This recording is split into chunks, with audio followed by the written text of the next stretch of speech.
एक गांव में रावल नाम का एक गरीब दर्जी रहता था। उसकी एक छोटी सी दुकान थी। सारा दिन उस दुकान पे जाके काम किया करता। रावल की बस एक छोटी बहन प्रीति थी। रावल अक्सर अपनी गरीबी की वजह से बहन का रिश्ता नहीं कर पा रहा था, जिसकी वजह से वो अक्सर परेशान रहता। रावल सोचने लगा कि प्रीति की शादी की उम्र हो रही है तो मुझे किसी से बात करनी चाहिए। एक दिन वो रिश्ता कराने वाली आंटी किरण के घर गया और उनसे कहा, किरण आंटी, मैं आपके पास इसलिए आया हूँ कि आप मेरी बहन के लिए कोई अच्छा सा रिश्ता ढूंढ दें। उसकी उम्र निकलती जा रही है, अब शादी करना होगी। हाँ हाँ, क्यों नहीं। प्रीति हमारी बहुत खूबसूरत बेटी है। उसके लिए जब भी कोई अच्छा रिश्ता आया तो मैं तुझे जरूर बताऊंगी। हाँ ठीक है आंटी, जब भी आए बस मुझे बता देना। अगले ही रोज एक अच्छा रिश्ता आया तो किरण ने उनके घर भेज दिया। सीमा नाम की एक औरत अपने बेटे रवि का रिश्ता लेकर रावल के घर आई। उन्होंने प्रीति को देखा और उसे पसंद किया। सीमा ने दहेज के नाम पर एक भारी डिमांड कर दी।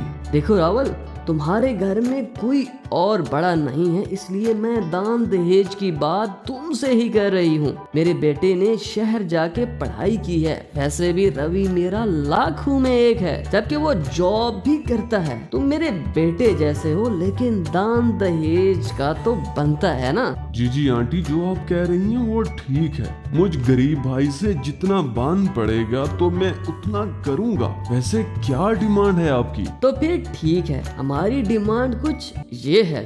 एक गाड़ी, एक सोने की चेन, अंगूठी और 5 लाख नकदी देना पड़ेंगे। और हाँ, एक और चीज, बारातियों की खातिरदारी भी करनी होगी, उसमें कोई कमी नहीं होनी चाहिए। दहेज की इतनी बड़ी डिमांड सुनकर रावल के तो जैसे होश ही उड़ गए। वो दिल में सोचने लगा कि एक गरीब दर्जी इतना दहेज कैसे दे सकता था। रावल हाथ जोड़ के कहता है, माफ करिए सीमा जी, आपको पता है मैं एक गरीब दर्जी हूँ, तो भला इतना दहेज कैसे दे पाऊंगा। अरे तो क्या हो गया, ये तुम जो भी दोगे आखिर में तुम्हारी बहन का ही होना है। मैं तो बूढ़ी हूँ, क्या पता कब मर जाऊं। आखिर में तो तुम्हारी बहन ही घर पे राज करेगी।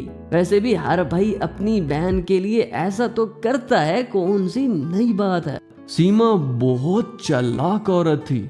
उसने रावल को अपनी बातों में फंसा लिया। रावल बेचारा अपनी बहन की खुशी के लिए हाँ कर देता है। मुबारक हो तुम सब लोगों को, अब मिठाई तो बनती है। सबने वहां बैठकर मिठाई खाई, जिसके बाद सीमा रिश्ता पक्का करके वहां से चली जाती है। रावल भी दुकान पे चला जाता है और प्रीति घर के काम करने लग जाती है। प्रीति दिल में सोच रही होती है कि भाई ने मेरे लिए हाँ तो कर दी, लेकिन अब इतने पैसे कहाँ से आएंगे। शाम को जब रावल घर आया तो प्रीति ने कहा, भैया आपने ये क्या कर दिया? आपने किस बुनियाद पे उनकी सारी डिमांड को पूरा करने के लिए हाँ कर दी? मेरी प्यारी बहन, तुझे तो पता है कितनी मुश्किल से ये रिश्ता हमारे हाथ लगा है। भला मैं इससे अपने हाथ से कैसे जाने देता। तू चिंता ना कर, मैं सारा इंतजाम कर लूंगा। उसके बाद वो दोनों शाम का खाना खाते हैं। अगली सुबह रावल अपनी दुकान पे चला जाता है। उसने प्रीति को तो तसल्ली दे दी थी, लेकिन वो अंदर ही अंदर उस चिंता से घुटा जा रहा था। वो इतना सारा इंतजाम कैसे कर पाएगा। इस वजह से उसका किसी काम में मन नहीं लग रहा था। वो बहुत सोचता है कि अब पैसे कहाँ से आएंगे। वो गांव के मुखिया के पास चला जाता है कि शायद वो मदद कर दे। सलाम मुखिया जी, मैं आपसे कुछ मदद मांगने आया हूँ। मेरी छोटी बहन की शादी है, मुझे 5 लाख रुपए उधार दे दे। उसके बदले आप चाहें तो मेरा घर गिरवी रख सकते हैं। अरे और रावल, क्या मैं मूर्ख दिखाई देता हूँ? अरे मैं गांव का मुखिया हूँ, घाटे का सौदा कभी नहीं करता। इस छोटे से घर के लिए मैं तुझे 5 लाख रुपए दे दूं। तुम पैसे लेके भी तो भाग सकते हो, इसलिए मुझसे ये उम्मीद मत रखो। इस तरह मुखिया रावल को पैसे देने से साफ मना कर देता है। रावल मुखिया की बातें सुनकर निराश हो जाता है और वापस घर आ जाता है। जब रावल और प्रीति खाना खा रहे होते हैं तो उनके घर में एक बूढ़ी औरत आ जाती है। अरे बेटा, गरीब बुढ़िया को खाने के लिए कुछ दे दो, मुझे बहुत तेज भूख लगी है। अरे अम्मा, आप परेशान मत होइए, ये ले मेरा खाना। लेकिन बेटा फिर तुम क्या खाओगे? कोई बात नहीं अम्मा, इस समय आपको इस खाने की ज्यादा जरूरत है, आप खा लो, मैं पानी पीकर गुजारा कर लूंगा। ये सब सुनकर बूढ़ी औरत बहुत खुश हो जाती है और खाना खा लेती है। खाना खाने के बाद बूढ़ी औरत कहती है, क्या बात है बेटा, तुम इतने उदास क्यों लग रहे हो?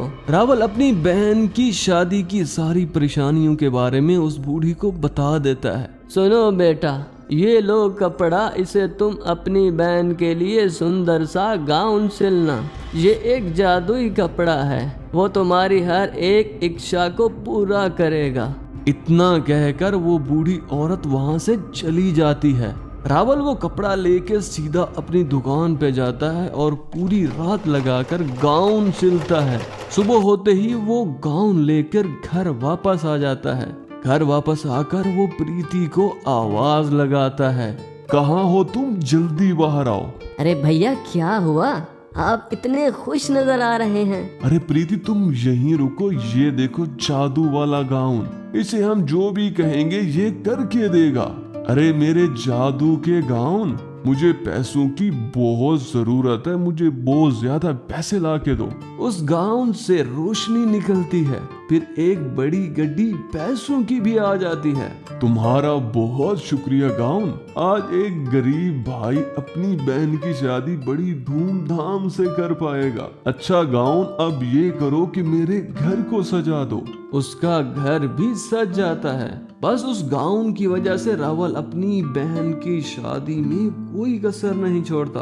प्रीति के ससुराल और सब गांव वाले परेशान हो जाते हैं कि रावल के पास इतना पैसा कहां से आ गया। शादी बड़ी धूमधाम से हो जाती है। शादी के बाद रावल दर्जी की भी बड़ी दुकान खोल लेता है और उसका काम बहुत जबरदस्त चलता है। तो बच्चों, अगर आपको हमारी कहानी पसंद आई तो हमारी वीडियो को लाइक और शेयर करें, हमारे चैनल को भी सब्सक्राइब करें और साथ लगे घंटी के निशान को दबाना मत भूलें ताकि आने वाली मजे मजे की कहानियां आप लोगों तक पहुंच सके।